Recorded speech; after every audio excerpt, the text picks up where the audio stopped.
આપણા ઘરે મહેમાન આવે તો તમે શું કરો? એટલે દીકરીએ કીધું ચાનો ટાઈમ હોય તો ચા પાવ, જમવાનો ટાઈમ હોય તો જમાડું.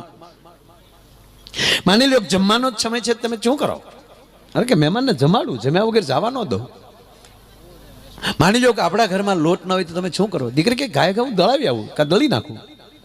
માની લો કે આપણા ઘરમાં બાજરો જ ન હોય તમે શું કરો? અરે તમને મહેમાનને ખબર ન પડે, પાડોશીમાંથી ઉસીનો લઈ આવું. આપણે પાડોશી સાથે સારા સંબંધ હોય તો તમે શું કરો? દીકરી કે હું બજારમાં લઈ વેચાતો બાજરો લઈ આવું અને તમને ખબર ન પડવા દઉં, એવી રીતે મહેમાનના ભાણા હાથવી લઉં. આપણા ઘરમાં એક પણ રૂપિયો ન હોય તો તમે શું કરો? દીકરી કે ઉધાર લઈ આવું. આપને આપણા ગામમાં કોઈ ઉધાર ન દે તો તમે શું કરો? દીકરી કે મારા ઘરેણા વેચી નાખું, બાકી મહેમાનને ભૂખ્યા ન જવા દઉં. તમારી પાસે એક પણ ઘરેણું ન હોય તો તમે શું કરો? દીકરી કે હું વાસણ વેચી નાખું, મારી થાળીઓ વેચી નાખું, પણ મહેમાનને ભૂખ્યા ન જવા દઉં. આપણા ઘરમાં ઠીકરાના વાસણ સિવાય બીજું કઈ ન હોય તો તમે શું કરો? દીકરીનો મગજ કે ઉઠાય લુકેશ